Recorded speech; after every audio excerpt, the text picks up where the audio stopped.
because yeah, and the chip on top is the Joy-Hung chip because #reason. At some point, I hope our company is at some point so successful that we run out of empty open station. So yeah, so about the block diagram, that's for instance something. One thing you have to learn when you have a meeting with your customers and everything, you have to develop the ability to analyze what their actual requirements, needs are for. But by the way, Ricky Mac, I see. Hi, Ricky. Your cam is on. So yeah, yeah, you have to develop a certain feeling what the customer wants, needs, whatever, and bring them a solution which will satisfy them. And that's really, it's obvious. Hello, Captain Obvious, you will think, but look at sales agents. Some of the sales agents over in the German. You tell them what you need, and the solution is like, oh my gosh, did you haven't listened? So you have to learn listening to your customers. That's very important. And then don't over-engineer it, but also do not under-engineer it. Find the right balance. And in this case, and you have to think also like long-term. So if you have, in this case here, this Joy-Hung chip, that's digital only, it goes onto an FPGA. And in the next step, we can iteratively integrate everything further. So we can turn this part, which right now is IS40 for the prototype, we can maybe manufacture a SMIC, turn this, replace the FPGA with an actual piece of silicon.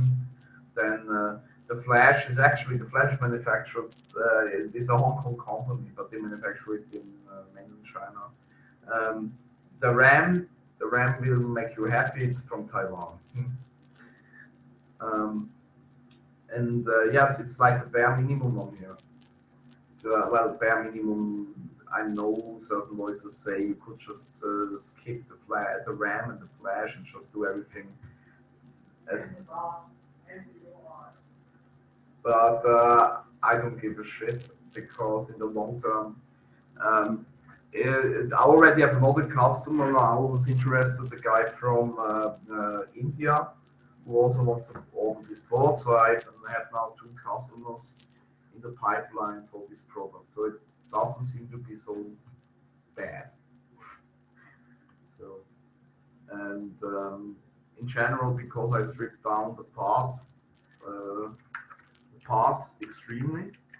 So that's by the way, and I have a little other tip. If you can avoid it, you know how these guys is, I use Altium, I use Cadence, and it's so awesome. You pay license. I use KiCad. KiCad is free and open source. You can download it from GitHub, compile it for your platform. Also runs on Windows. Then you can manage here your libraries. So we load you. That's for instance the pole lamp board I showed you. So, and now I stripped the part count down like drastically. I still have to do some filtering, so I still have to filter the power rails and sorry, the data sheet. That's David. So sorry, can I ask a question? So you use David? Can I ask a question about the really sweet part? So this part actually does a buck converting. Hörst du es nicht? Speak louder. Okay. Wait a second. Ich wollte nur sicher gehen, dass du ihn hörst. Ne, ich habe ihn nicht gehört. Nee, der sagt ab und zu mal was, aber du reagierst nicht. Hä? Ja. Das ist schon 3-mal passiert. Okay. Keine Verarsche hin. The fuck? Aber man hört mich, ha? Yeah, yeah, yeah. Okay. Professor Lee, I really have not heard you say anything. Hello? Yeah, can you hear my That's voice? strange. Hello? I do not hear anything.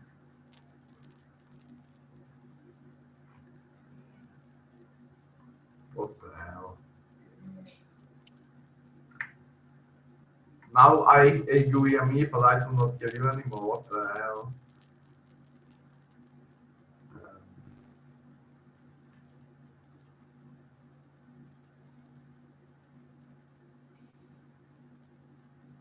Ah, try again.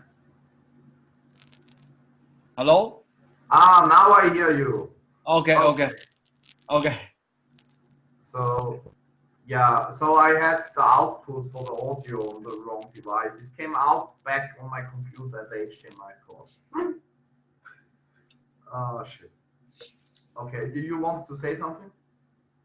You tried to... Yes, I think probably the student have never tried to use this kind of a CAD program, so that maybe you can briefly talk about this particular freeware, right? Program to design. Yes, it's not freeware, it's called free and open source. There's different... Open source, yeah. Because with freeware, you don't, it's not necessary, of course you don't pay, but it's not given that it's that you can edit the code. Like, for instance, free and open source means that the code, the source code, is freely available. It's just, sorry for pulling Richard Stallman here, but that's really there's the importance. So free and open source means that you have really, you're sure that you actually can keep on using it. So that's the difference. So like freeware, you're still depending on supplier. They don't charge you, but you're not sure. Maybe at some point you can only use the binary when it's... But so, right? Yeah, well, David, in general, according to my own experience, open source, this kind of CAD program, of course, it's free, right? But sometimes the free has some problem. I mean, sometimes it's too complicated. If I use those typical CAD program for main sensor, like L-Edit, usually I think that it's quite easy to use, actually, Tanner. Tanner L-Edit is quite common.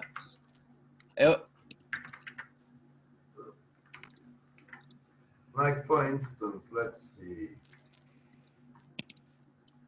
Do we have? Yeah.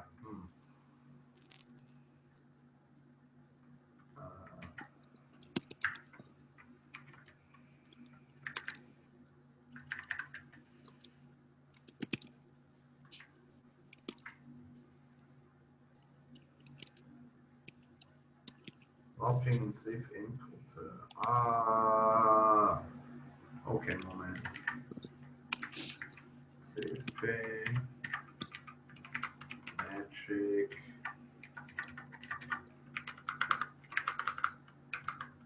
SCMOS. Vapor silicon.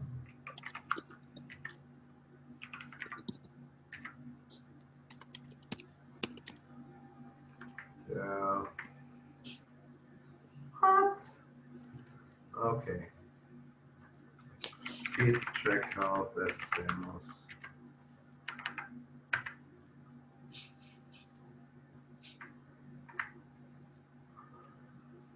You're kidding me, right? Am I at...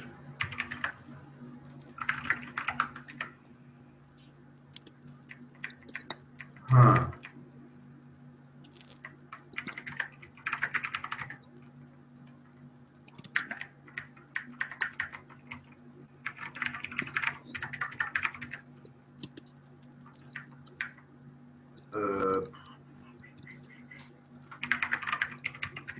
Yes, it's that's I'm just checking for examples, but my Pearl River is right now broken, so I go to user share magic.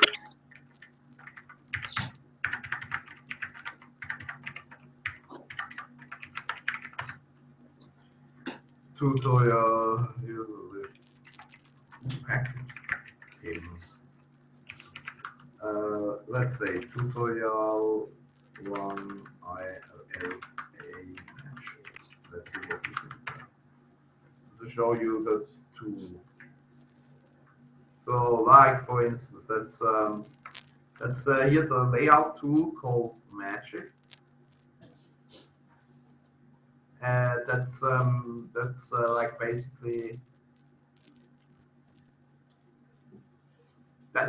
a layout tool for chip design. That exists in open source based on Pickle shell. Then there are some other tools work in progress, like for instance, what was electric, and then for placing at least of standard cells of big chips, there's a tool called Replace. It's all on GitHub, free of charge, and that's KiCad here. So KiCad here, that's on the schematic side. Then you can go essentially, here's this nice button, and it opens you the PCB, and you see you have here placed all out of it. You even have nice things in KiCad, like a 3D viewer, where you can see your PCB, like in Altium.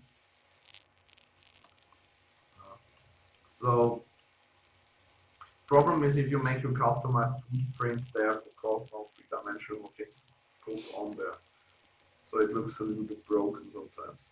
But in general, that's you can save money. You don't have to pay any licenses, and you can use Linux, and then you don't have the problem with viruses and shit. So there are many economic reasons to use free and open source, because you just download everything free of charge. You can modify something if something doesn't work for you. Like for instance, for KiCad, I made my own customized bill of materials generator here in Python. So I generate the bill of materials. Then I go to the full sensor board and open full underline font.csv, comma separated. Yeah, it's okay, and then I get that as an output. And now you can actually, because it's in Python, you can actually clean it up a little bit.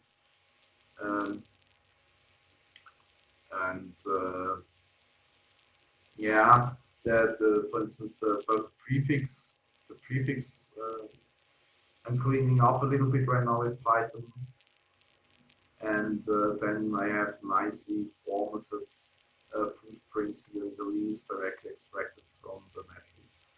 So that's one thing, save money, because you will be a startup. That has been the case. There's been companies, and there are many companies like that. Usually it's usually safe if you meet such a company and you speak later on about it.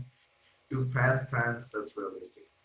So they got money from investors, and instead of hiring the best specialists in this area, because if you have so much money, they could have afforded it. Get some guys with actual degree and some experience. They invested the money from the investors into an office, nice office. Like, yeah, it looks impressive. Burned all the money. I didn't have anything left to deliver what they promised. So if you go to Sunshine, if you actually, it's a pragmatic choice, and you have to make sure that you actually plan it right, plan your money right, make sure that you have customers,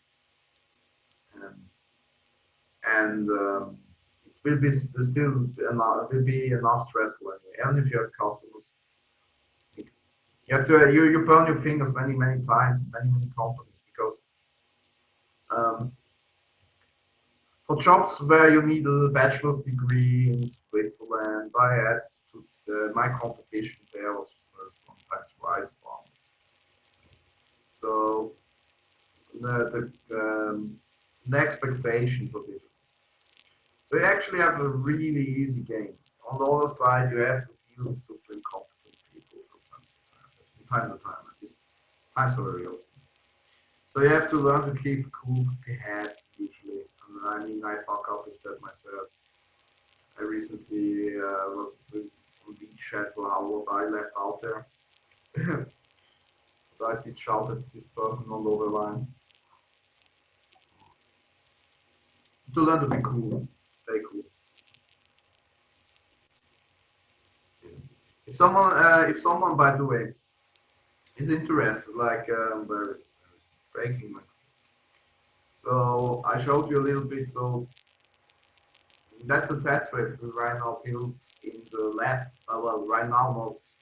I hope right now. I hope in the best case, no one is building anything at the moment in the HQs. I mean, CTU or somewhere they're right now building like grenades or shit. So yeah, that's a problem. So the layout of you from extracted from Magic tool I just showed you, and I can skip some of the basic stuff.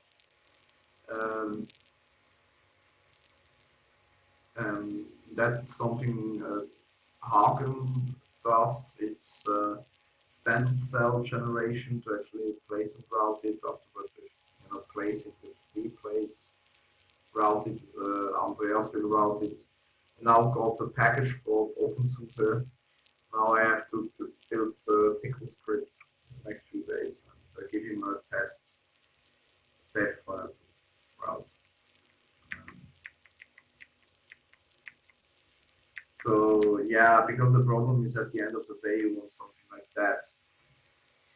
First of all, our problem right now, we have to make the actual transistors, the MOSFETs, in a fashion that they're actually on one side have a good properties, but at the same time we have to process in a certain fashion that the process variation between factories doesn't keep it from being compatible to each other.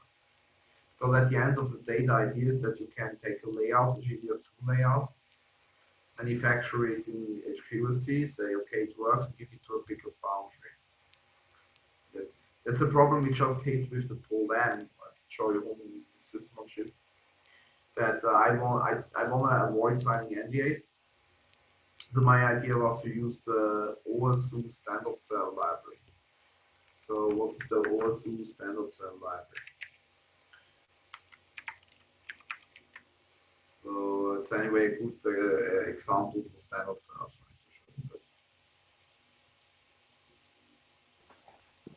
So, David, can I ask a question? Mm-hmm. Yeah, according to my connection with my industry in United States, so that it's really not easy to break this kind of monopoly of this big semiconductor company, right? So that so I still want to understand how do you think you can really break this monopoly in this semiconductor industry? It's still very challenging. Oh yeah. Yeah, so I mean the big players will be, haters gonna hate, and the big players, they will just go on. And I mean you have even if I talked with the Huawei guys, and then said, look, what we try to do is to fix your vendor lock-in you have with SMIC. And I explained what the project is about. And at the end of the session, the engineer asked me, that's we can work with SMIC. And that was basically his version, most likely to tell me I didn't understand anything. You know, Homer Simpson with this monkey with the monkey with the hat, with the fast, which makes noise. I imagine that went on in his head during my presentation, also in the head by the way of the manager. Okay, as I told you, internationally, this big semiconductor company really monopoly. There's no doubt at all. So that control large amount of business, right? About semiconductor industry. There's no in mainland China, the central government actually put the, I would say, $100 billion. From my point of view, it's still very difficult to break the barrier. Yes, the idea. $100 billion actually is still not. It's not big. It's very big money from international semiconductor business point of view. It's still small money. I told you. Yeah, the thing is like SMIC right now with the all around gates. It's like ring gates around an island where they actually push down well, shrink the feature size even further. Now you're so far that you haven't trouble seeing shit with a tool raster microscope. And yeah, the issue really I see there, that's not the area I want to compete anyway. So my main interest is to have a platform independent exchange. You know, there's a thing we have a file format called GDS2, right? And you can exchange the layout with that GDS2. Huh? It's like a PDF of your magic. If the magic file is your LaTeX file, then the cheat. I don't know, but who's enough old to remember LaTeX? Of course, if you can follow the step of Arduino open source platform, then to share all the design of Arduino design, right? Arduino with sensor, with many components, then I think the chance will be much higher, but that require it to have a much larger user, right? To provide this kind of design about the semiconductor device and circuit, right? And then so that in this case, there's a chance we can really provide the open source platform. Yeah. Yeah. So the idea is to have an exchange standard to exchange layouts. That's the whole idea about LibreSilicon. It's to do basic research to exchange layouts. Of course, there will always be like the big players, and they just want to have super small feature sizes, and they don't care that they're basically that they're addicted to one single factory, right? So.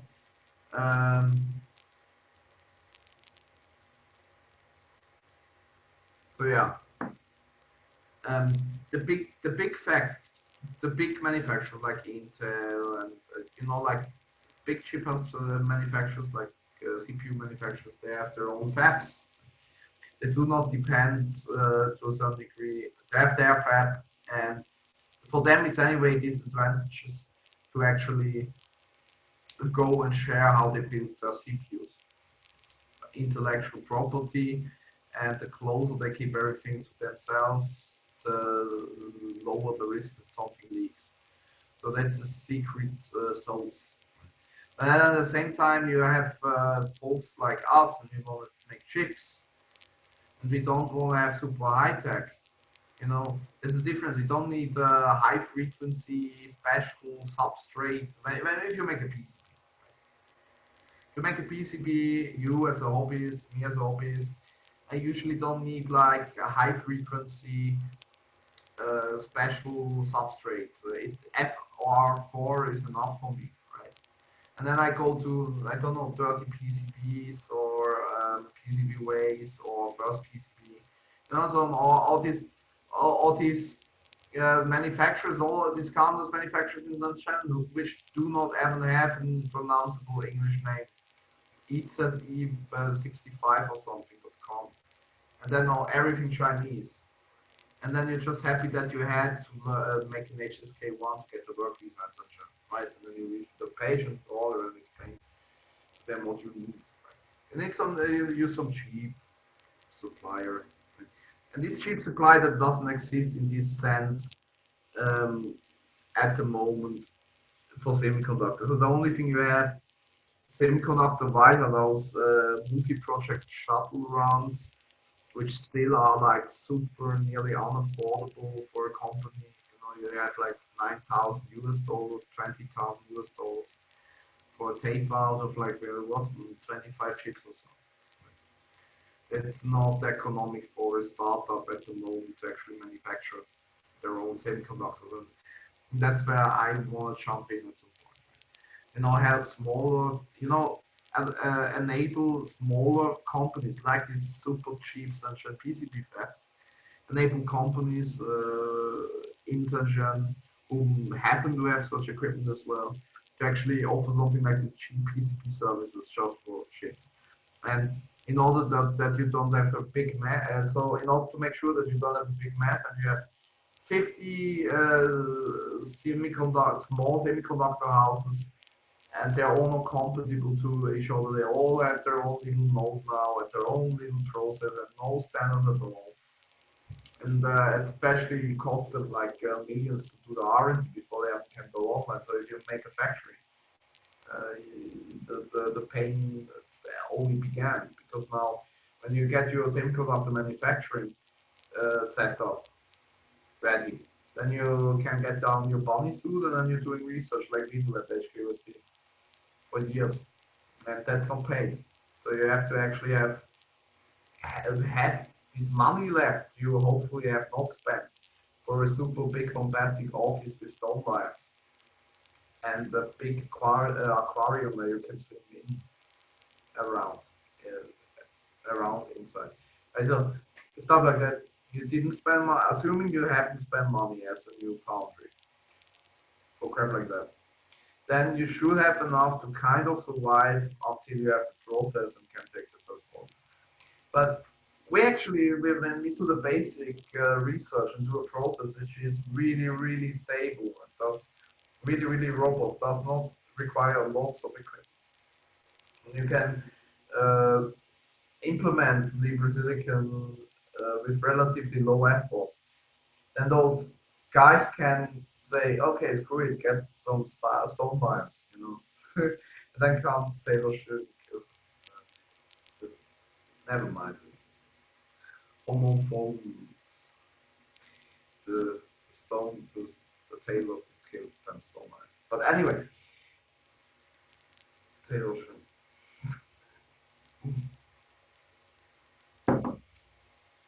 Oh my gosh. So yeah, basically that's the thing. So and you have to be really versatile. So like for instance, I designed a process, right? I'm developing a process. At the same time, I do things like let's see. I had this super. Oh yeah, shit! I had to sign an NDA. Say.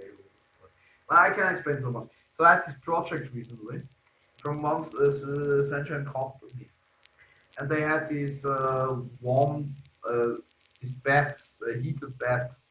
So it's like some massage beds, and they were an absolute total death trap, like really. So I got schematics from this Central company, and looking at those schematics, look, that cannot work. You have a short circuits in like 5 places. If that would be these electronics, it wouldn't end start up, right? Then I opened up the heated bed, and the first thing I had in my hands was the thermistors for the heat loop, because they were not even connected. So there were 2 pairs of thermistors in there, one for left and right of the bed, and they were just thermistor wire not connected to anywhere. Right? So apparently, at the end of the day, everything was bright in this circuit, and what they did was controlling the heating over the potentiometer, which was hanging directly at net current. So stuff like that. And then we did an I actually fixed the schematics. Brandon and I we lay out this in a night, so we just made through entire night over Skype, stood awake, did the layout, delivered it for 10,000 RMB. Stuff like that you have to do sometimes. Be prepared. It's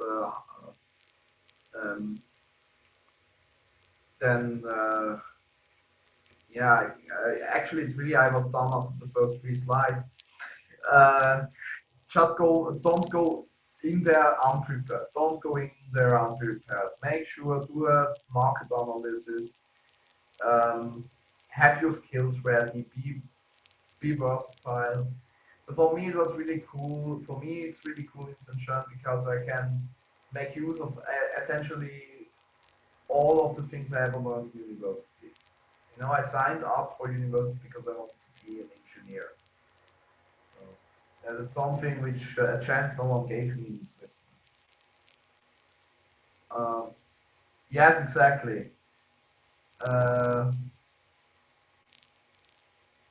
exactly. So I actually don't use. Oh, nice. Someone is posting information. Yeah, exactly. So yeah, there's something. So we have this website, some website. It's called LibreSilicon.com. Let's see. What tabs do I have open? I suppose. Oh, come on. Wait a second. Yes, yes, yes, yes,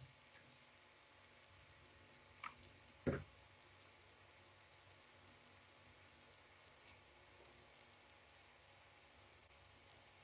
Come on.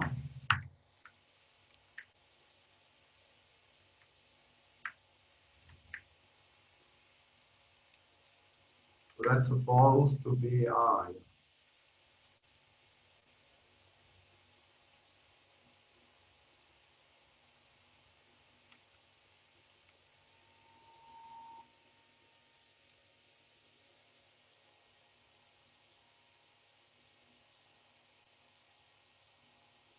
LibreSilicon. David, do you have some problem? Yeah, my browser, it's Chromium. Chromium always when I wanna. That sometimes hangs. That's problems. So that's LibreSilicon.com. It's our website. So we have here Redmine, RedmineLibreSilicon.com. RedmineLibreSilicon.com is our project page. So you can, if you're interested in joining and working on free and open source semiconductors, dev-boards and stuff, you can check out here. So here is our test wafer, the Pearl River, which essentially is a collection of all the basic components in our process, every feature, process feature.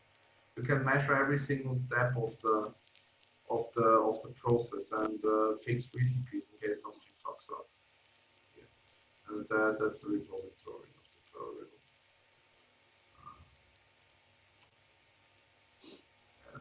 Git repository. You can sign up, have a look. It's actually public, so you can just make an account if you wanna have a look at the layout.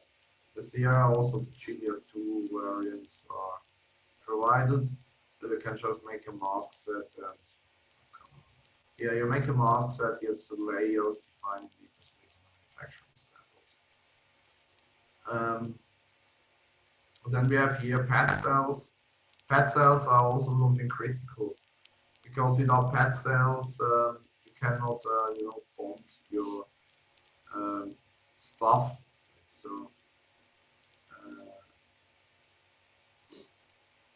So that's pad cells. So here is the clamps, the corner of the pad frame. That's essentially usually the frame around the actual logic core in the center, right? That here is the bonding pads. We have here these bonding pads. Then one is I/O, input output.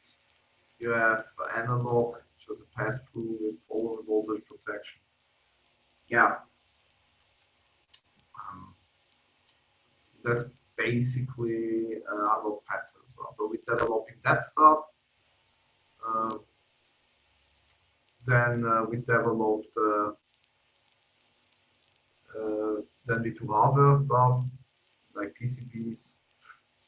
But you can totally it's free. You can write to me somewhere I have the Shoyong, not yet here on it. But Shoyong is the next one. I know it's in Tokyo. No, in Pico. It's a Shoyong. But yeah, that's essentially what we do. Um, are you successful? Um, how are you successful in Sunshine? So that was the original question. And the answer is, am I? I just do projects, right? So, I mean, I manufacture stuff, I test stuff, I ship stuff, and I get money onto the bank account. I guess, yeah, that kind of counts as successful. That all you have to do is keep a cool head, try at least. It's sometimes, everyone around you fucks up. It's just a normal day in the office.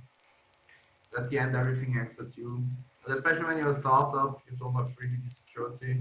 If you have a secure job somewhere, it's just an office job, like any other office job as well. When you go into an office job in Sunshine, it's nothing different than having an office job here. Except here on the way right now, you might be afraid, depending on where your office is, that you might set on fire on the way there. But besides that, no. So when you go to Sunshine, office job, it's the same as here.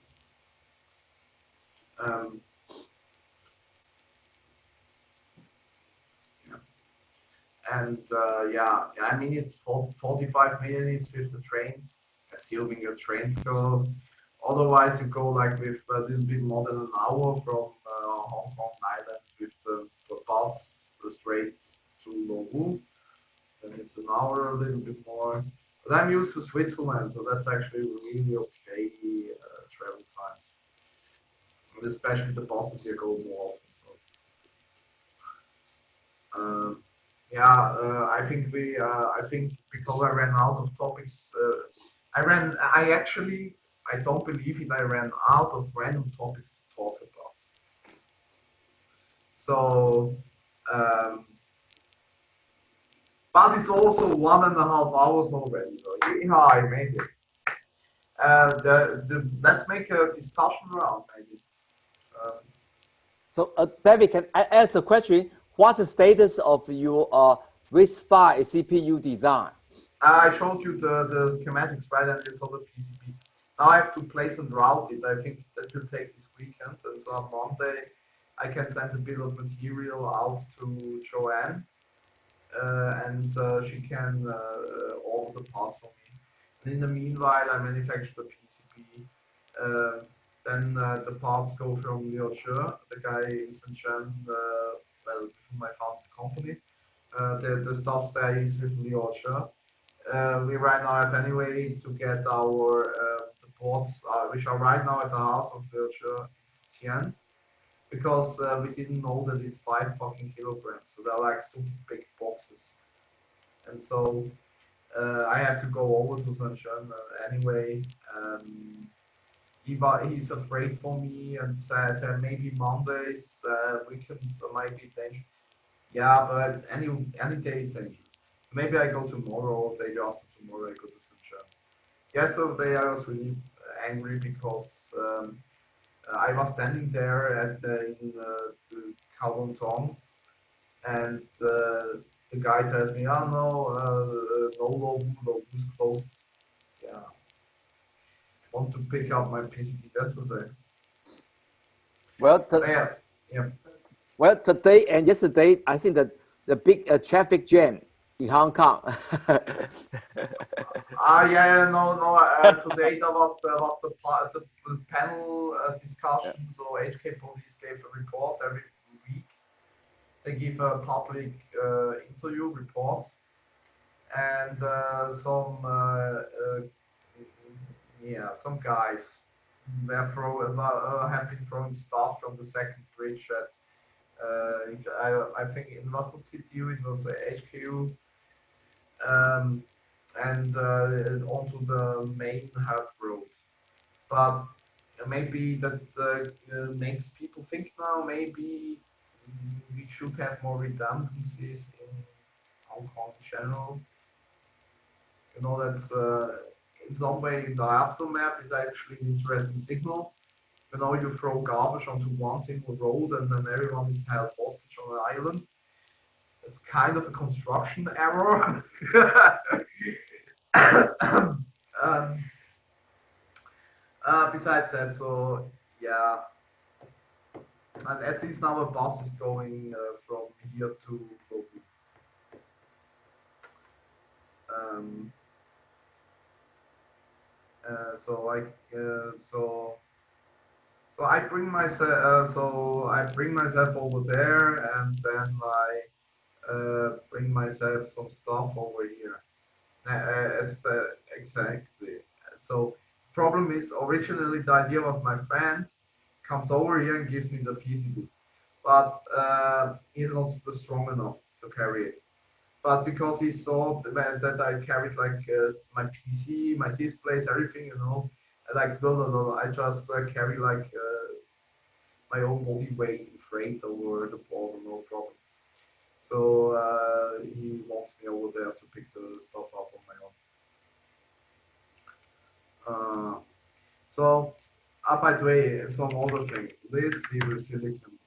So we have a mailing list, and before I forget, so if someone is interested into joining the Libre Silicon project, we have a mailing list. Then here's the website, and here is the ticket track. We also here have the company website.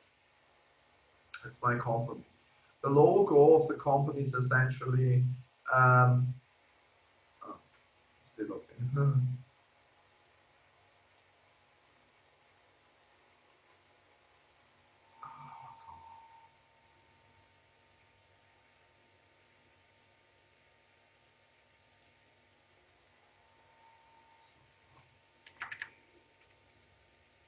So the logo of the company is essentially my German family name translated into Chinese, and then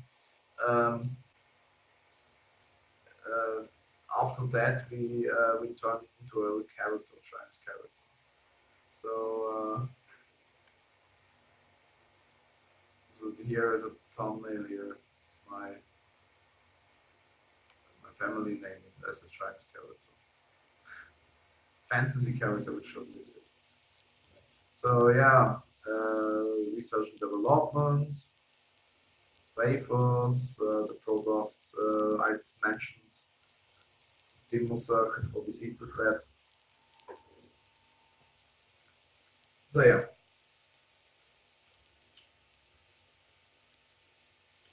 So I've really run out of topics to randomly talk about. Wow. So David, I don't know if you always finish your presentation. I have finished my presentation, I guess. Okay, so then of course I can make, maybe some student will ask some question for you. Sure. So that I don't know if any student want to ask David about his project. No, to do this real product in Shenzhen, you can ask him. Also, yeah. You can also ask him about maybe how you can really try to work on your the final project, right? So that's using Arduino. I give you Arduino kit, right, with more than 30 components, right? You have the Atmel MCU, you have more than 10, 15 sensor and actuator and this display, so that if you want to get some additional advice from David, okay, I think he will be happy to give you some advice. Yeah. Yeah. So totally happy. Just guess ahead. I can also totally I can totally help you bringing a device from the conceptual phase over to the product phase. So with all the networking stuff, all this networking session, I can organize parts which are cheeky. You know, I can organize parts for a fraction of the price they cost in DigiKey. So David, I want to maybe let me show. I think in this our student they have a several project. One of very ambitious project the student want to do is try to use Arduino to make a self-driving car. What's the comment? Because self-driving car, even small car, you need have a very good, powerful this kind of a processor, right? Especially if you want to have a camera, simple image sensor, and then you want computer vision. Usually, Arduino MCU cannot handle this kind of this thing. So that I know people try to use Arduino MCU with Raspberry Pi, or Arduino connect to the computer, level computer, so that use computer to do the processing about all the video, right? You understand? If you really want to make a very good this kind of small self-driving car model, I think with Arduino MCU still not powerful enough. So do you any comment or suggestion for this particular team? Yes. If it's a Breitenberg car, then you don't even need an Arduino, you just need an analog circuit, regulatory system, which basically reacts on the input of two light sensors. If, however, on the self-driving car, you understand something with pattern recognition into the direction of AI, something like Google self-driving car, for instance, then Arduino will not remotely cut it because it's a microcontroller platform. It doesn't. It runs on 20 megahertz clock frequency. Right? It has not remotely any. It's not a microcontroller. Is just no way you can do pattern recognition on that. So you need something more complex, like let's say, you don't need to use a Raspberry Pi, which is already really expensive because parts, including the CPU, are manufactured somewhere in Europe where the prices are higher. So first of all, you want to use something. If you don't want to use Allwinner.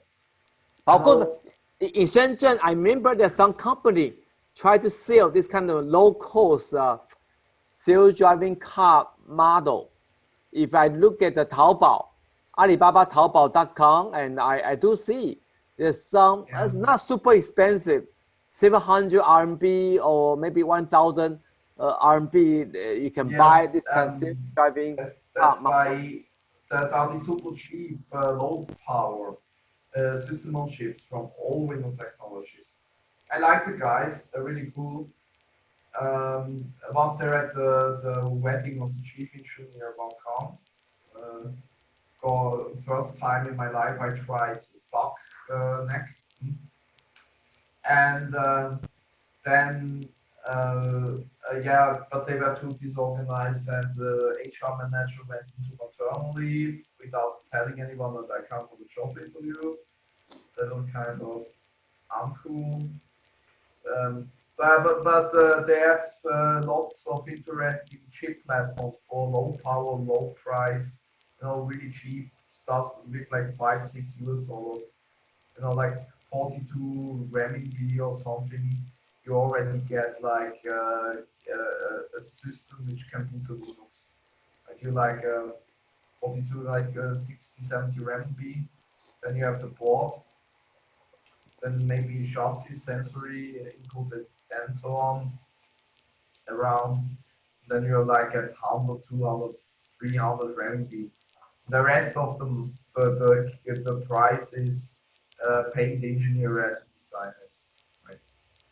So yeah, that's where the price comes from.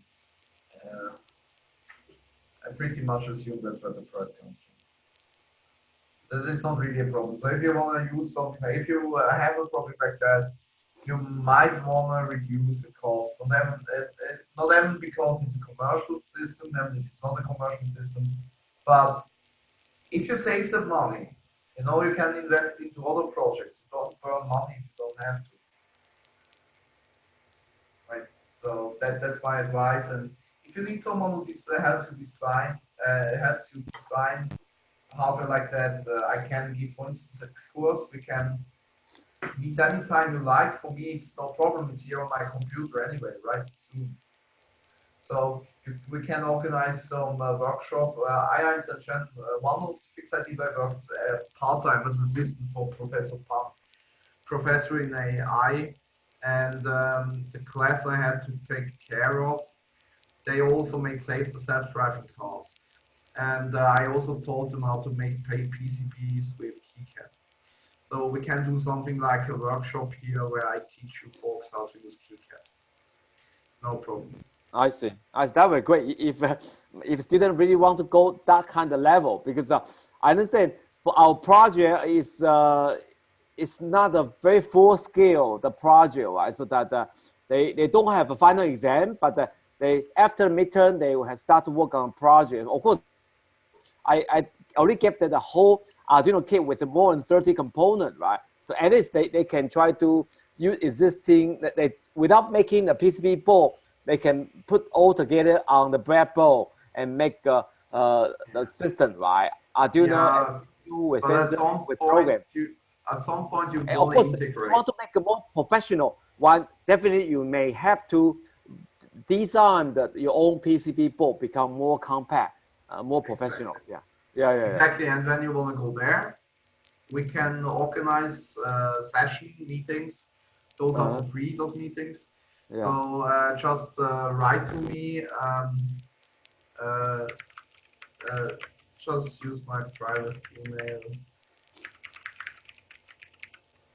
leviathan@libresilicon.com. Just send me an email, drop me a note. We can do one-on-one, or what is more efficient, like a workshop that I show you, or you give me some info what you want to do, and I show you how to get started with KiCad. So if there is a group here in the chat, We have well for our project in this class we have about I remember 6, right? About 5 to 6 group. Not very big. About 5 to 6. Yeah. Okay, yeah. So 6 people, yeah, easy. Just send me an email. Send me an email, leviathan@libresilicon.com. Drop me a line, and then I can show you how to use the KiCad tool. Yeah. Because it's really cool. If you want to do chip design, so Magic is really versatile. Tool, I can show you how to make a layout with Magic. It's also not a problem. Just contact me. Okay. Another question I ask you for this Magic design IC is okay. How about the question I asked you for your open semiconductor platform, LibreSilicon? Can you really be useful for the CMOS main sensor design? Oh yeah, absolutely. I mean, if we go, like for instance, let's see, let's go into the LibreSilicon documentation.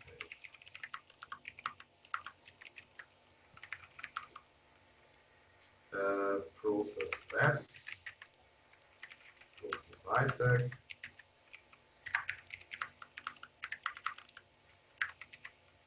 Let's see. So basically, yeah, some people always in school, they always hated it, basically. But I love it when the doctor said that, basically. Anyway, so in general, it's not only a CMOS processor, we also have like Sonos flash, xenon diodes, and so on. By the end of the day, you have this cross section.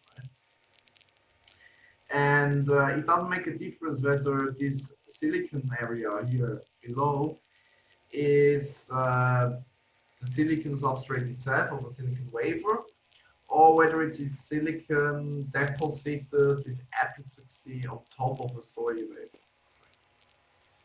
So it's really not a big trouble adding steps inside the LibreSilicon process flow in order to have this this CMOS mixed signal CMOS process being combined on a source silicon on isolation soy and on the soy substrate. So you can actually just put this thingy on a soy substrate. So because think about it here at this point, you have silicon, you have the isolation. Right?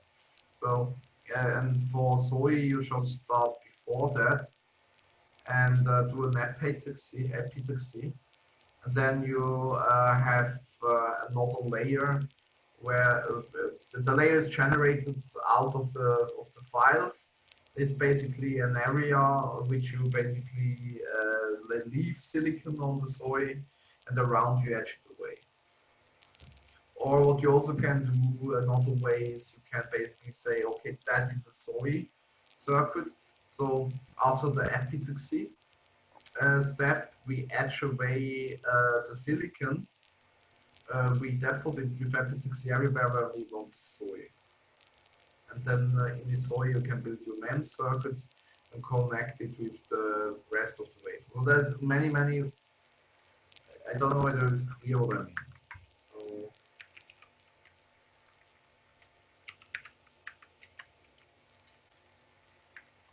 So the general idea.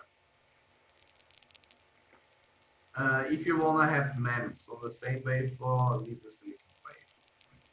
So you go and you make a soy. What are those? So let's say we have here a soy wafer, right? And then we deposit silicon.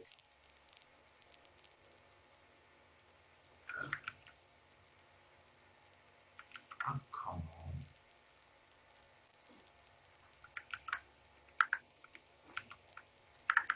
Let's do it.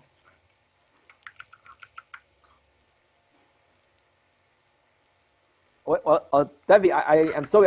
I probably have limited time now, so I just I can see it's possible that your liquid silicon can be used for this kind of CMOS band sensor.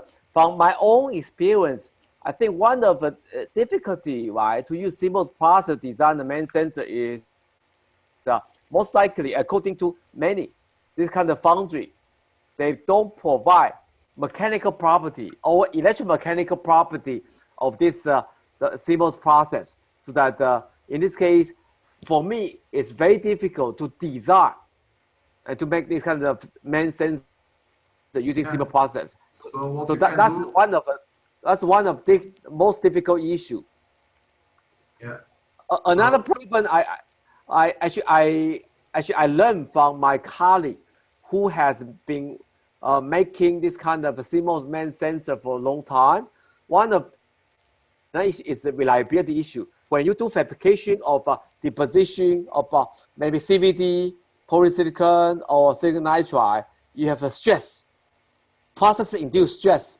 And then if you cannot try to minimize the stress, and then most likely there's a problem. Your thin may break into or something, or your buckling. So that in this case, your main sensor has limited lifetime. So this is a very serious issue. At this moment, according to my talk to the industry in the semiconductor industry, still there's no universal solution to solve the problem. You know, the stress, process-induced stress can really kill our main sensor. So that's why I work with a company in Foshan. It's my friend's company. He's making some optical MEMS device for the endoscope. So that actually he has been making a optical MEMS device for almost 20 years. So that they can make a good prototype, but if you do mass production, the yield is very low. So that the many devices cannot meet the requirement because of mechanical problem. So that's why we apply for 5 million RMB to from Foshan government and and try to see if I can help his company to solve the problem. Okay. So I think it's still non-trivial, but of course it really takes some time, right, to solve the problem for all this design and manufacturing of a semiconductor device or main sensor. It really takes time. It's not the 1 month, 2 months. Usually I would say at least 1 year, 2 years, or 3 years. Exactly. It gradually solved all the problem. Yes, we're right now working on the mixing of the CMOS part, right? And then we can gradually find out how we actually Yeah. bring it on top of the soy substrate. So that's the general idea here. Is you just use soy as the basis substrate, and use epitaxial layer for adding silicon on which you build as you process as usual. So it's just a preparation step you do with your substrate, where you basically extract where are the MEMS areas, and then you open up windows in the silicon down to the soy below, the oxide below. Right? So that if you have silicon, oxide, and windows in the epitaxial deposit silicon down to the oxide. And then you can process. The rest is the same as with normal liver silicon. So that's the idea. And the idea is really that it stays as trivial as possible, so that if you want to avoid that any lab runs into trouble.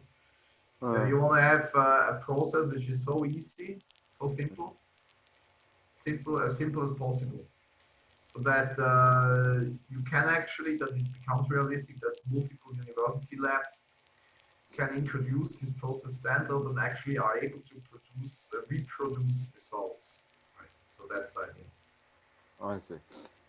Okay. Anyway, so I think I still want to thank David to share his own present experience to work on this electronic product in Shenzhen, in Hong Kong. Also, thank David to also introduce his open source semiconductor platform, IBTM6010, so that I think. So David, thank you very much. I think probably I need to go back to my own lecture now. So that so thank you very much. Of course, I think as David already sent you his the private email if he really want to get some advice from him, and then so he can I think he'll be very happy to have some additional meeting with you. Yeah. Okay. Okay, thank you very much. Thanks. Yeah. Thanks. Okay. So okay, keep in touch so that of course I need to go back to my own lecture now. Yeah. So okay. Anyway, okay, thank you for tonight's sharing session. Yeah. Yeah. Okay. Thanks for having me. Yeah. Thank you very much. Okay. Thanks. Okay. Bye. Okay. Bye. Yeah. Bye. Bye. Okay. Bye.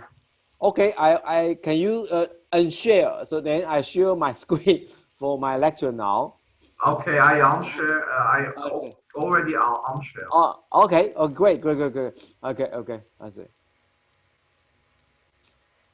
Let me try to open the.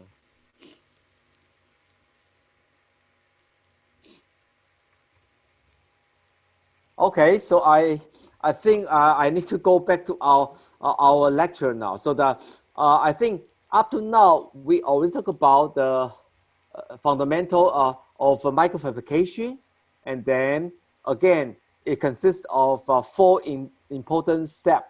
Right? We call the patterning, etching, deposition, and doping. Right? No matter how complicated your semiconductor IC or main sensor, so that actually fabrication of this kind of main sensor is considered of these 4 important step. So that so here now I talk is this particular lecture we talk about patterning, right? So and it's one of important lectures. Okay, so here, of course, let me show you. First is patterning. So basically, how we try to pattern our thin film material, right? Typically, is we deposit one film. It can be thick film or thin film on silicon wafer, right? And then we try to spin coating for resist, and then of course then using this kind of after mask, right? We design the after mask. It can make, for example, you make this kind of square, right? You see here you have different kinds of thing to see, and then so that in this case you can annotate. Let me show here. Basically, you can make different kind of structure, and of course, and then you choose patterning using the photolithography. So this is the way we can do this kind of application process. Yeah, and then next one is let me show here. So that I think David already showed you, right? So that before we want to do patterning, so of course we need to design your mask, optical mask, right? For IC, for CMOS transistor, or for our main sensor, right? In old day, of course, people try to draw this kind of mask. If you design your device very big, and then you may also simply using a simple piece of paper, right? Of course, nowadays, if your IC becomes so complicated, right? iPhone 10 has 7 billion transistors, so you have to use this kind of a professional CAD program to design this kind of IC or a main sensor. So that's why you have to draw the design with CAD software. David already showed you a series of the software like Magic, open source the program you can download from internet. Magic or other thing, right? For our mains design, usually when I do a research, usually I use L-Edit. It's very user-friendly. You can easily do a design in the Windows system, right? But on the other hand, if you want to design the IC chip or CMOS main sensor, normally you may want to use Cadence. Cadence is an industrial standard in the semiconductor industry, right? No better, for example, in your iPhone's processor, right? 7 billion transistor. I'm 100% sure, most likely they use this kind of cadence to design those the IC in the computer or smartphone's processor, right? So that they can really handle very complicated billions of the devices, right? The transistor. The same thing can also be useful to design the CMOS main sensor. At this moment, my PhD student is really trying to use TSMC 0.18 micron CMOS process design a series of thermal main sensor, thermal flow sensor, thermal accelerometer, thermal gyroscope with integrate IC design so that we use this kind of cadence to do the design. And of course, in terms of mechanical design, we also sometimes also use additional like a mechanical CAD program, right? For example, ANSYS or SolidWorks, so that to do some design simulations. Okay, so once you have designed and then you assemble the CAD program, and then you can try to do this kind of application, right? So that so this thing. So here I show you how we can form computer design layout, and then basically once you finish the design of the your IC or mains layout design in computer CAD program, and then you can save your file in typically two kind of file format. One is GDS format, or second one is CIF, so that you send your file to our UST NF cleaning facility. We have a very senior technician try to take your file, and then using the laser direct write machine or e-beam writer, and then they can make optical mask. How we make the optical mask? Basically, typically for our research, we use 4-inch wafer, right? And then the Optomask is typically 5 by 5 inch glass plate. On top, you have a chromium coated on zinc, and then for this to make a mask, basically you also do the spin coating, apply photoresist, and you can use e-beam or laser direct light machine, right, to do UV exposure, right, and then you can developing and etch this chromium, and then in this case you have a pattern this kind of chromium as Optomask. So then this is the way we have make Optomask, right? Okay, and with this one, then we can do the photo patterning. For example, here I show you a mask machine in our UST manufacturing room. So that this is the old machine. It's a Intertech ISI 2808. This is the real one machine. So minimum features is about until the 1 to 1.5 micron.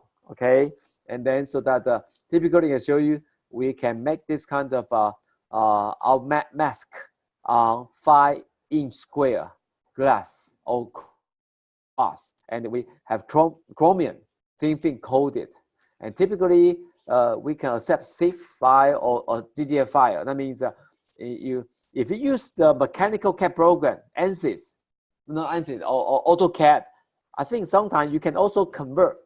You can AutoCAD some mechanical CAD program, and there's some special software to convert this kind of mechanical CAD program into this GTS or CIF file, and then you specify the bright field or dark field, and then you send your design to our the technician. They can make this Optomask for you. So here, typically, I show you how it looks like. This photoreceptor mask. On the left-hand side, it's chromium mask, and then you see this is dark field. What I mean dark field? I mean majority of this Optomask is black. It blocks the UV light. Only small opening, it can allow UV light to pass through. Of course, sometimes for our mains fabrication process, our feature size is much bigger.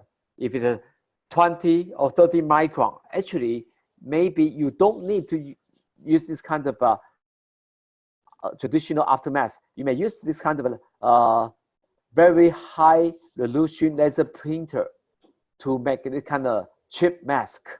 Actually, that also possible.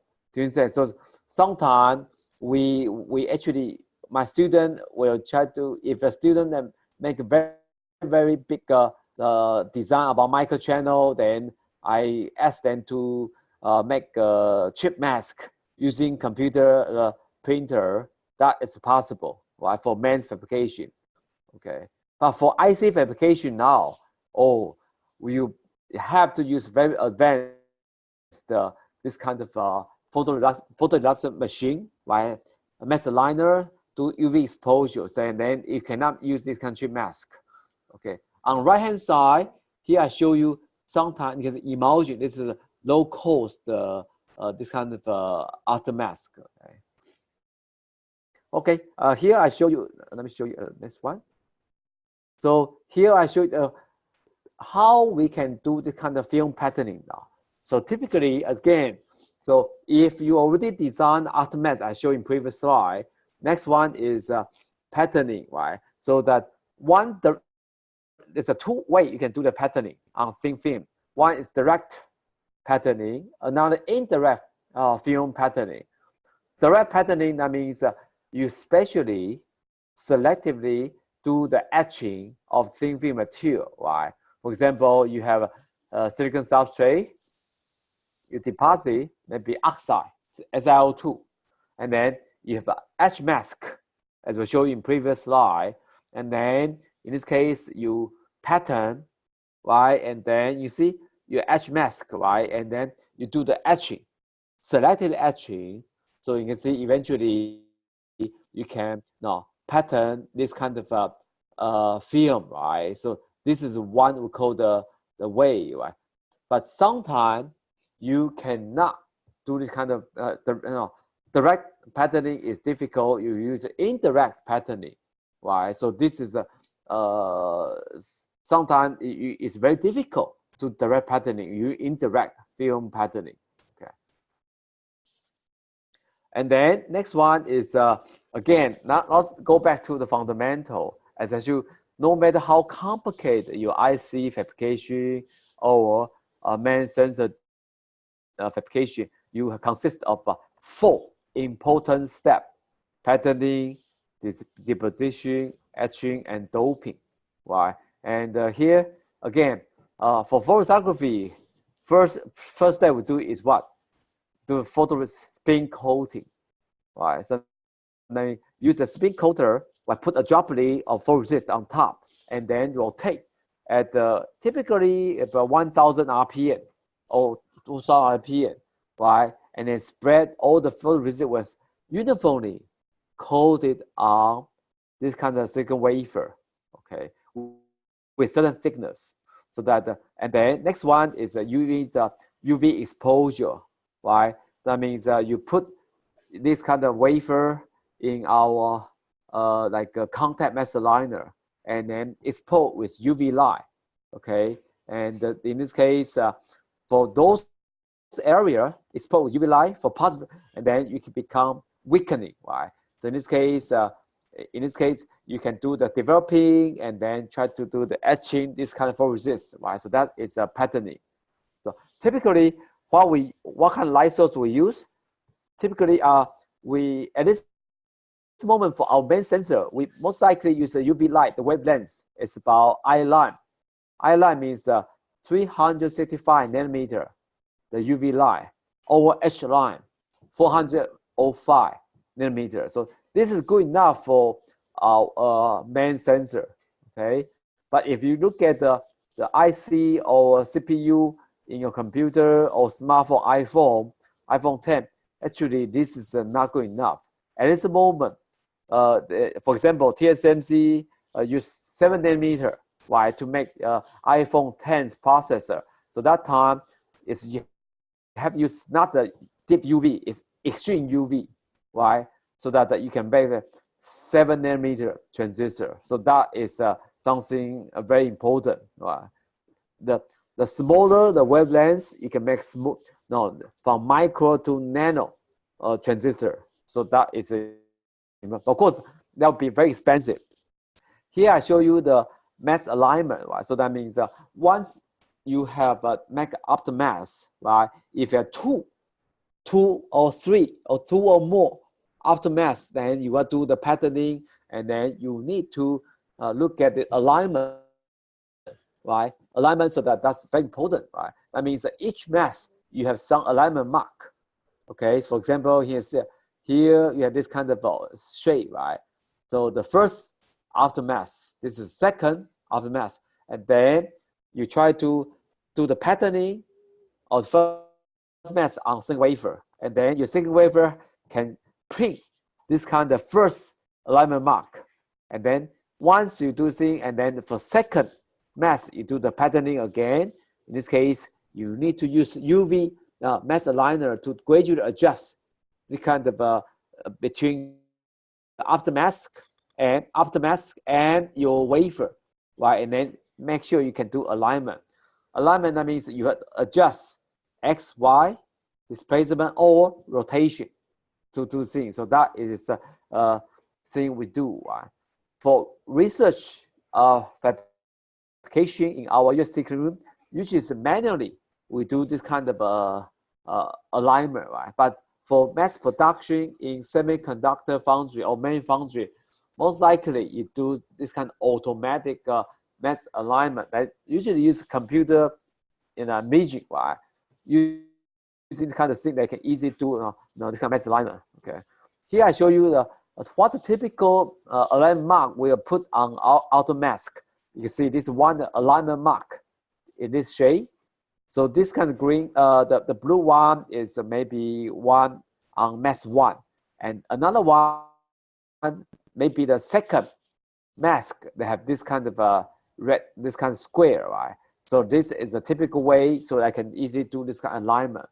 So sometimes we also make additional alignment to check the resolution of the photolithography vernier is a typical test structure. You want to test how good is your photolithography and patterning. So this is the thing. Why fiducial used as a standard of reference. Okay, so this is a typical contact mask aligner we do in our UST and clean room Casus mask aligner. Again, so it's a very precision machine, right? In this machine, we have a UV light source is mercury lamp, right? And then some filter, and then only allow some special like wavelengths to pass through, right? And exposure to UV will expose on our photoresist, right? The minimum resolution is 1 micron, okay?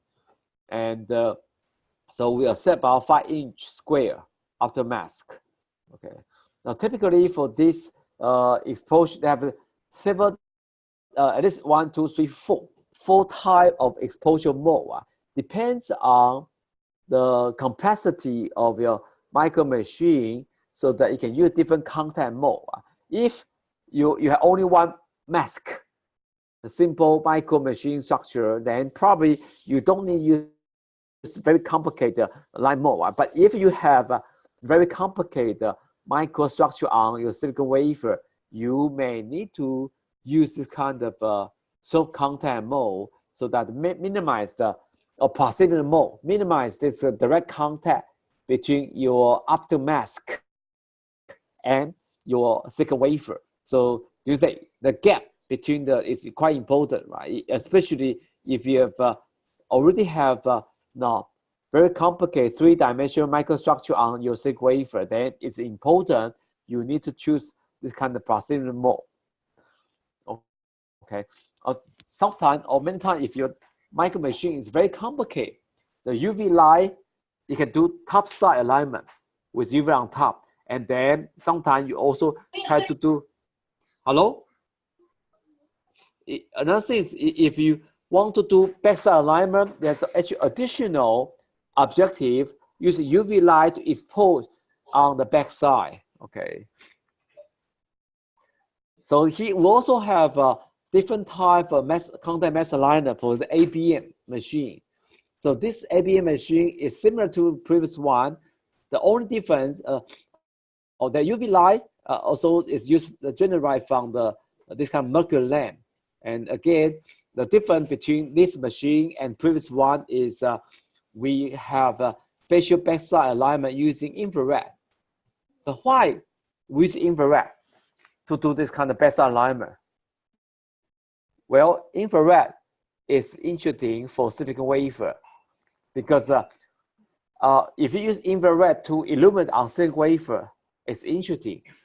So UV light infrared can penetrate the silicon wafer, so that you can see this kind of your alignment mark on silicon wafer, and do alignment with the aftermath. So this is have some spatial way to do the kind of baseline alignment. So here I show you the typical this kind of resolution, right? I mean, between the mask, aftermath, and wafer. So that typically, you see, it really depends on the what kind of mode you're using, proximity printing, and then so if it's gap to 10 micron, and then you see, then you have different kind of resolution. Well, I think for typical MEMS, I think this is good enough. Okay. Of course, if you want to make a much smaller, not micro machine, but some micron or even nano, then you have to use ASML separate projection photolithography. That means projection means your design of micro machine structure maybe 10 micron, and you shrink maybe 5 by 1, right? So that in this case, I mean, in real size, right? This projection, that means you can shrink to smaller feature size.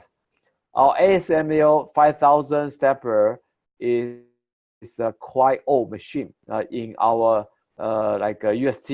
I think for research, okay, minimum resolution 0.5. Now, how about those the semiconductor foundry? I don't know if you have some idea about how small is we can make our transistor in the iPhone 10. Well, iPhone 10 we have now 7nm transistor, right? So that we definitely cannot use this machine ASML. Okay, we can also make 0.5 micron. For iPhone 10's the processor or Huawei's most advanced smartphone now, 7nm. So actually, ASML is the only company in the world can make this kind of 7nm stepper, right? So that that actually is very expensive. The machine, I told you, one machine, ASML most advanced machine, twin scan. I remember is like almost 100 million US dollar. So that not too many company in the world can afford this kind of 7nm stepper. Okay, so that is something I tell you for main research, it's okay. We can easily use this one to make a micro machine, but for semiconductor industry, so that the most advanced one is very challenging.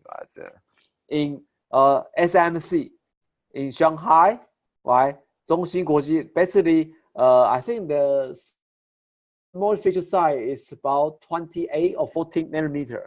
Okay, so that so this is something the smaller you want to make your micro and nano structure, then this kind of stepper become so expensive. Okay, yeah. So here I just give you some typical way, right? Well, how we do how can make a micro to nano machine.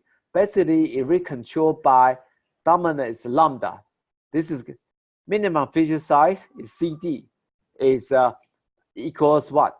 K1 is constant, lambda is wavelength, and divided by numeric apertures, right? If you want to make a 1 micron, then I think the typical UV light, as I show you, 365nm is okay, right? And if you want to make a 7nm transistor, so in this case, you need to have the deep UV or extreme UV. Try to make your lambda become smaller and smaller. Then you can really make some nano transistor, okay? And of course, lambda smaller is not enough. For 7nm transistor, you have to also try to what? Adjust NA. NA is numeric aperture of the lens in this kind of machine, right? Mass aligner or stepper. So that this is typically for the advanced ASML stepper. So they have to increase NA to be very large so that it can make a nanometer transistor. Okay. So here I just show you about, I think we will show you about this kind of photolithography. Typically, we have two types of photoresist. One is a positive photoresist, another one is negative photoresist. Positive one means once you UV exposure, you can either change the property of the photoresist become weak, so it can remove. For negative photoresist, so that means if you are not exposed its UV light, then it can remove. If you have UV light exposure on negative photoresist, it becomes much stronger. So that after developing and then you see you will not remove. Okay. So this typical this kind of photolithography patterning is like a printing. Right? You need to increase the contrast. Right? For positive photoresist, X is exposure dose. The Y is this kind of contrast. So, and these two value is the way we call sensitivity. Right? So for ideal photoresist, of course, once your UV exposure, and then you can see so that this fraction Y is fraction of residual remaining, right? So UV light exposure, then you remove 100%. For those UV light didn't expose, then will remain 100%. So ideally, you can have a very sharp sensitivity, but in reality, you have this kind of a smooth transition. Okay. Anyway, here I just quickly show you about how we do this kind of complete processing for this photolithography. That means, as I show you, first is spin coating. Right, spin the photoresist on thin wafer, and then pre-bake. What's a pre-baking? That means original photoresist in liquid form, right? And then baking, try to remove those solvent, right? And then in this case, with the UV exposure, and then after UV exposure with a mass aligner, and then you do post-exposure bake. And post-exposure is important to remove the standing wave patterning, so that I think, especially for men, if you're very thick photoresist, and then this has become a big issue.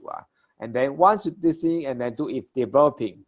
Developing is to try to what? Chemically remove, selectively remove the photoresist. And then finally with the post baking. Okay. Okay, anyway, so here I show you what's the standing wave problem. So basically, this is a very common thing in our men's research. So that once you're very thick for this UV light, will what? Will try to create some UV light is like wave patterning, right? So that you create some problems. So in this case, we may need to solve the problem, minimize standing wave pattern. One way is you can try to lower the image contrast of the wave, or try to do anti-reaction coating, or do PEB, polyester backing. Okay.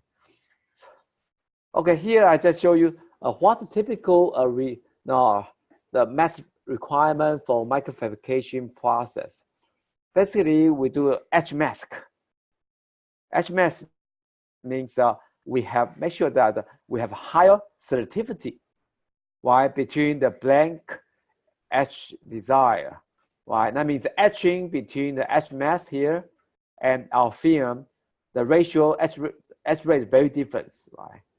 And you see, first is we have this kind of film, and then we have photoresist, and then UV exposure, patterning, photoresist, and etch, right? So that first is after mask, we pattern the photoresist. Once the pattern photoresist, and then you try to create what? And pattern the film. Right? So this is the way we do the thing, right? Once you can pattern the film, and then next one, you remove the photoresist. And finally, we can make this kind of 3D microstructure. Okay, so how we remove the photoresist PR? So there are two ways. One is wet stretching, use some wet chemical, right? And another one is dry etching. Dry etching use some O2 plasma, oxygen plasma. Okay. So here, sometimes when we do the film formation, we have also have two possible ways.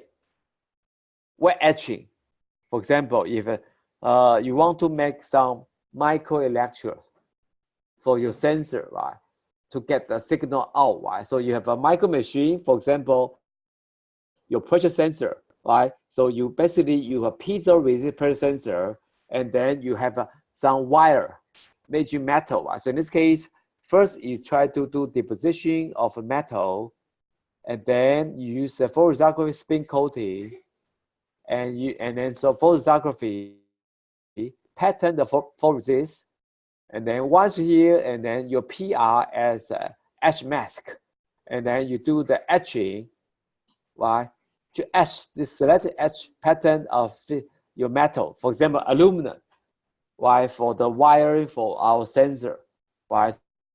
So this is what we call the direct approach to the patterning of it. But sometimes it's not easy. Why it's not easy? Because normally, to do this kind of etching the metal, you need to use some special chemical.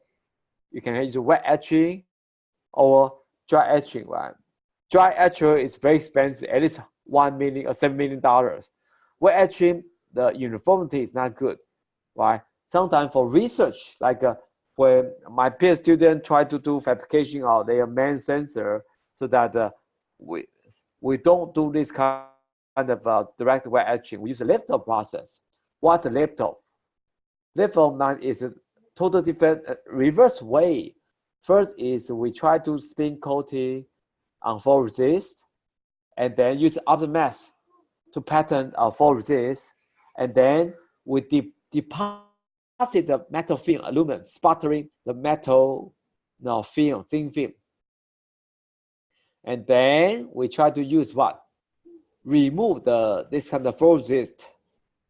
I mean, this is called the lift off the photoresist, right? Lift off, let me see, because the metal is also sit on the PR.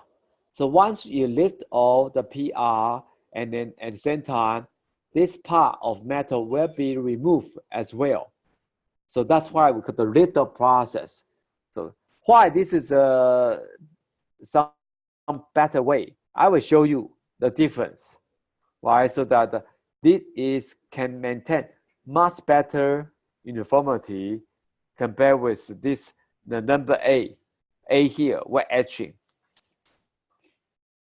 I think, sorry, I think we have some little problem about our PowerPoint slide. Maybe I should try to open another photo. Sorry, I think my PowerPoint has some little problem. I try to open that my another file.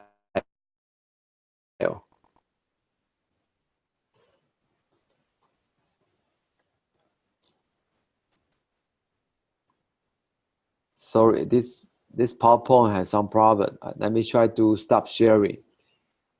Sharing, okay. Let me show you again.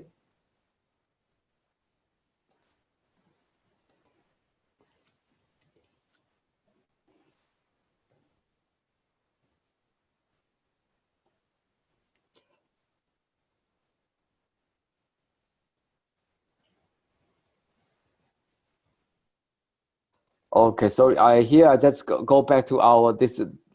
I said PDF file should be better. Let me go back to lecture again.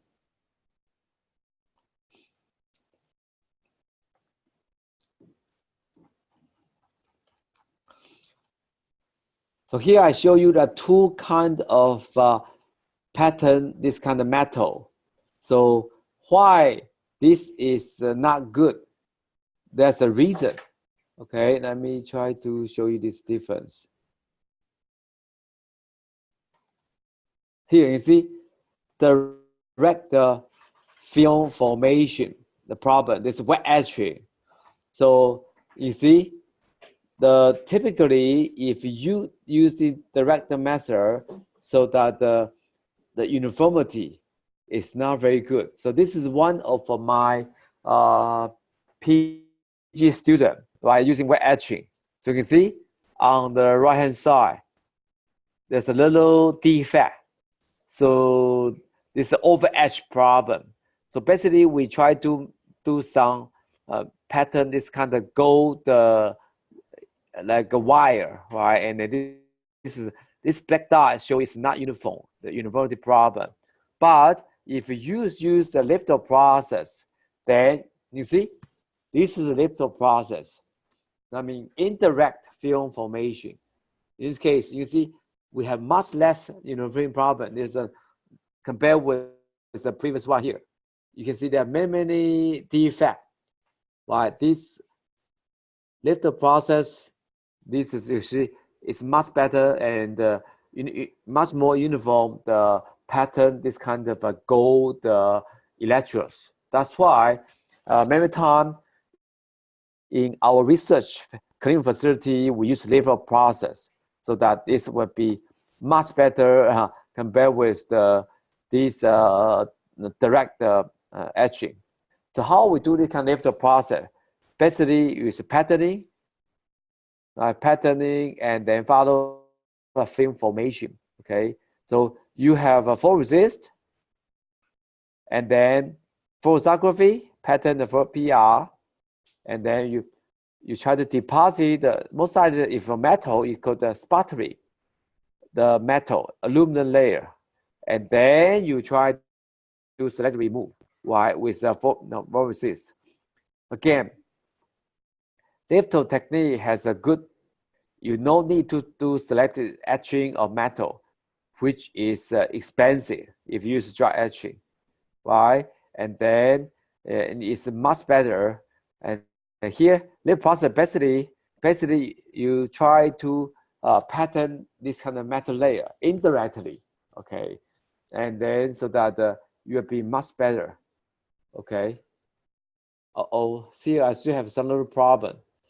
Anyway, so here I show you traditional litho process, two-step, right? That means the first is you deposit the photoresist, and then pattern the photoresist, and then you sputter the metal, right? And then selectively remove the photoresist. Sometimes this is also not perfect. We use bilayer layer process. Bilayer, that means additional layer. Okay, sorry, this also has some problem. But anyway, I think we more or less I finished this part. I will try to update this particular PowerPoint slide because there's some picture is missing. So I will try to give you additional upload new slide to show you about this issue of this kind of patterning. So anyway, I don't know if you have any question about this particular lectures, because I understand this part. Sorry, this PowerPoint has a little some pictures disappear. So I will give you additional lecture. Yeah.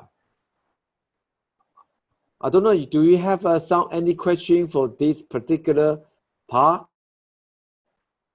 If yes, please try to send a message so that I can try to give answer you.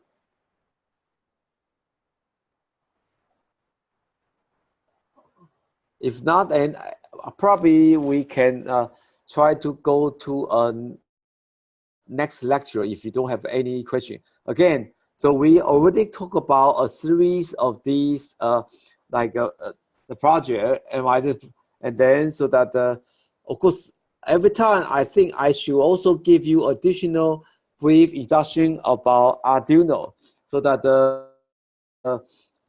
do you have any question or problem about your project? Huh?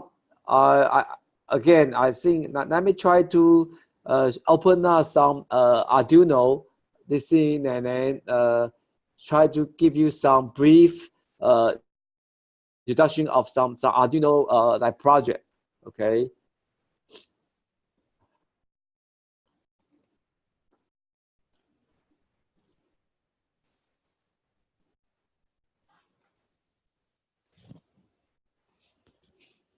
Last time I already showed you about Arduino, how to use LCD in your Arduino kit, right? So that well, this is one of I think quite important and thing.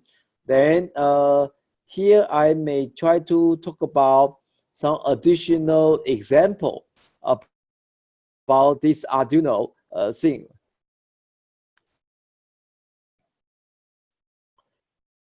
Let me try to show you one example about Arduino tutorial. Now, let me share this screen.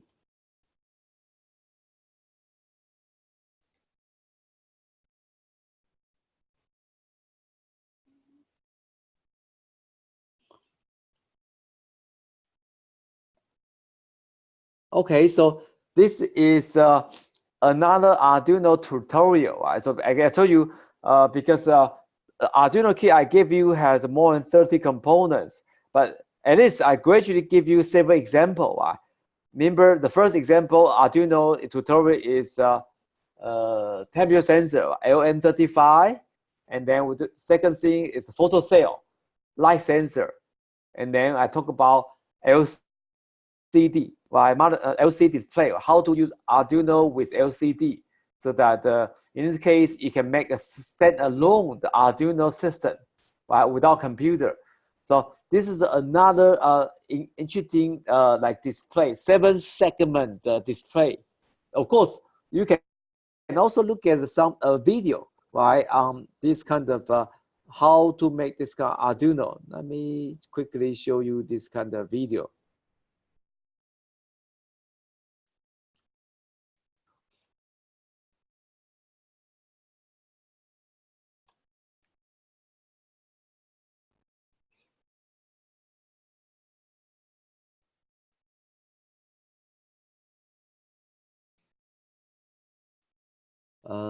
Let me show here.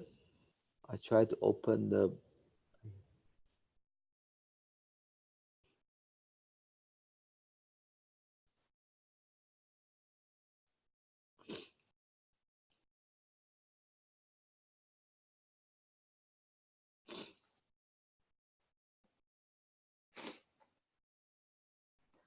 Basically, the 7-second and Arduino,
okay.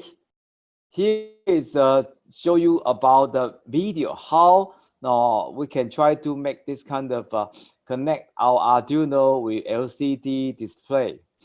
So again, this 7-second display is basically a set of LED, right?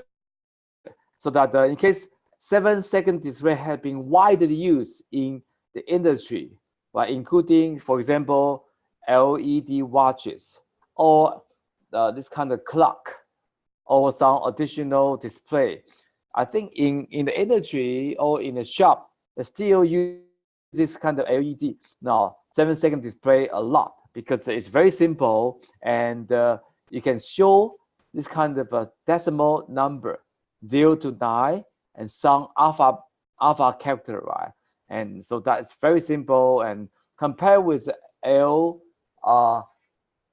display, this is I think quite important technology. And of course, so at this moment, for example, LED display has going to another level now.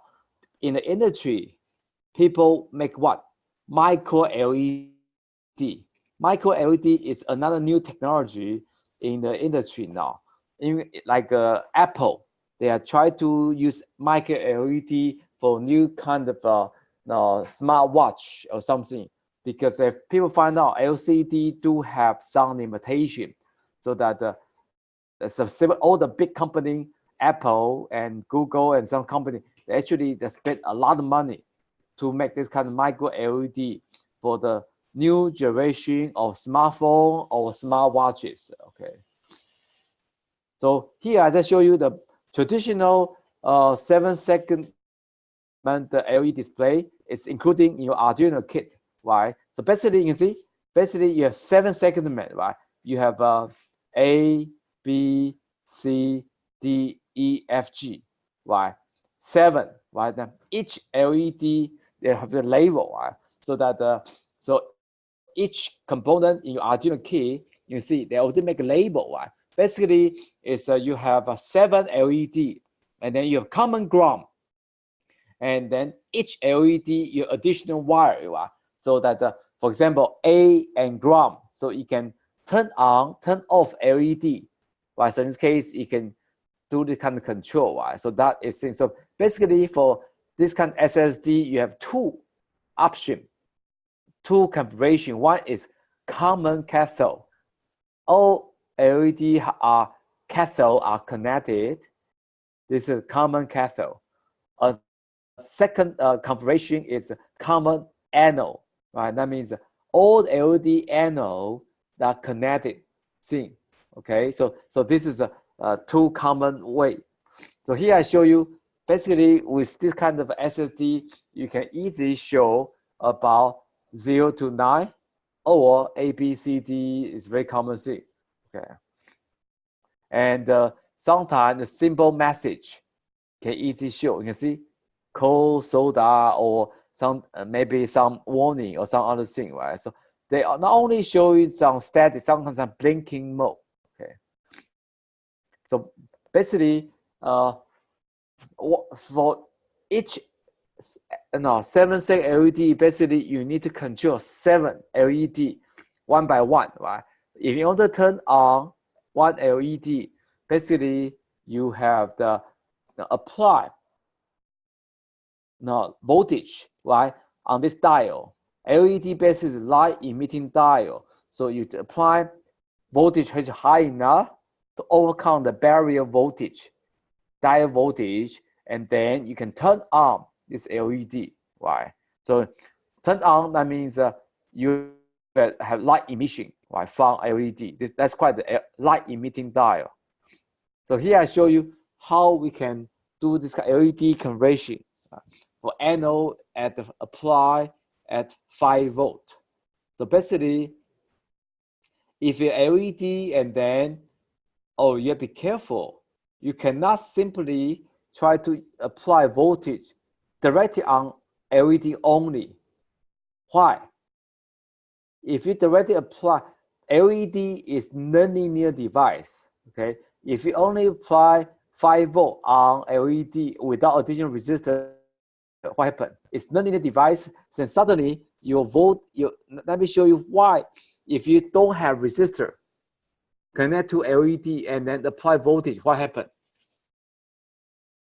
You burn your LED. Okay, so here I show you, if you have a resistor here, then actually you can minimize this kind of current, the maximum allowable current through LED, so it can protect your LED. So that is very important thing. Okay, so you can see once you have a two terminal LED, a 2-terminal device. If 2 terminal connect 5 volt, then you have no light. But if one is 5, another one grounded, in this case, you can turn on LED. Okay. So here, that's same thing. Of course, if you have 7, you have to control 7 LED, turn on or turn off. Here I show you some example. Common anode, 7-second. Basically, you can see. So common anode, I mean, they are connected to 5 volt. And then for each segment, A have a 220 ohm, right? Again, this is important to protect your LED. Okay, so you can see if I try to apply 0 voltage on B, C, F, and G. B, C, F, and G, right? B, C, F, G. Okay, so that if this is a 0, and then common 5 volts, so that 5 0, so that it can turn on B, C, F, G, and ADE, there's 5 volts, so that 5 5, so that this will be off. So this will be off. That's why in this case we can what? In this case we can form number 4 in this 7-second display. Why do you say that's a very simple thing? Then another thing, if a candle, common candle, I mean grounded, right? So in this case, you see 5 on the left-hand side and right-hand side connect grounded. So that in this case, you have a light emission, a turn on LED. But if left-hand side is grounded, so both sides of the LED terminal is grounded, so you have no LED will be off. So this idea can be applied to our 7-second segment display now. So here you see, so that in this case, I apply the same principle to this 7-second segment. So here I show you, basically, we have a common cathode, right? Again, if we try to apply 5 volt on A, B, D, E, G, A, B, D, E, G, right? And C and F, they are 0 volt. In this case, so these will be on, right? A, B, D, E, G on. So you can see, I can show the 2, right, in the 7-second display. So that is a very simple thing. Again, the key thing here, as I remind you, how we have to make additional resistor in series with each LED in order to protect the LED. Without this LED resistor, actually you can burn the LED over 7-second display. So this resistor called the current limited resistor. Okay. So here I show you how we can estimate this kind of current, right? Based on our simple circuit theory. Basically, once the LED and then your resistor, right? So that in this case, if 5 volt and this is 0 volt, so that in this case, typically LED voltage across LED is 1.5 volt, right? So this is 1.5. So the 5 minus 1.5. So this voltage will be what? 3.5. Right. The 3.5. So we can easily calculate the current through the resistor by 3.5 here, 3.5, and then the 0, so that we can we can try to make this resistor, right? So that 3.5 divided by this, so I can calculate this kind of current. Okay. So here we can try to tell you about how we can pick up the right resistor value. So here typically, so basically, so once you have 3.5, and then so you choose reasonable current like 15 MV, right? So that's typical thing. And then in this case, you can find, oh, what's typical R is about 200 something, 230 ohm. So this is so typical your all resistor now you have in your Arduino kit. So you can pick out some 220 ohm. This is the one you have in your Arduino kit. So this should be reasonable, right? So you don't have to pick up 233.3, right? Something close is enough. Okay. Okay, so here to give you some idea. Of course, if you choose different current, maybe 25 and a milliampere, in this case, your R will be about 140 ohm. Okay, so in this case, we can choose maybe 150 ohm, right? This closest standard value in Arduino kit. So that is some possible. anyway, so here I just show you this kind of how we can choose typical thing, right? And again, so one strategy, and then I think the other is very trivial, right? As I show you in this kind of example in thing, right?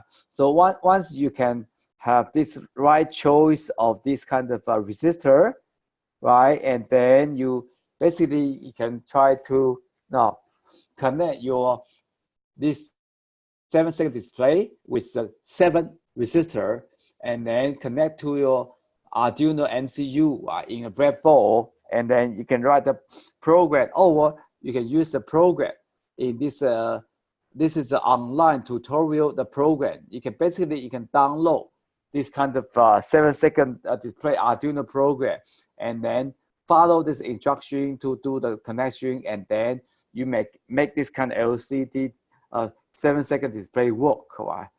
Okay, so this is well, this is a very simple Arduino tutorial. I don't know, do you have any question about the example?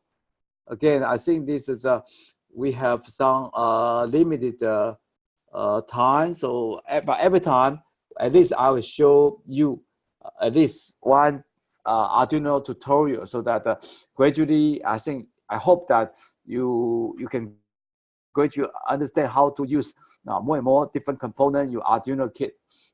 I think we almost run out of time for tonight's lecture. I don't know, do you have any question? Any question about this Arduino tutorial or lecture? Or any question about your project?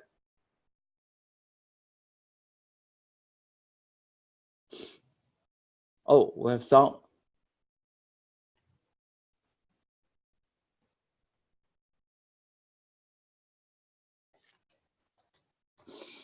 Okay, so some students asked me if they want to have set up some additional time for the private like a session for your project. It's okay. I think we can also use a Zoom to find the right time slot for your term project. I understand at this moment about 5 to 6 projects, right? So I hope that every week you can find some time to have either face-to-face meeting or using Zoom to have this kind of your project meeting, right? So of course, if you have a problem, of course I can set up additional private session for your own team, right? And then give you additional guideline about how you can continue to work on your project.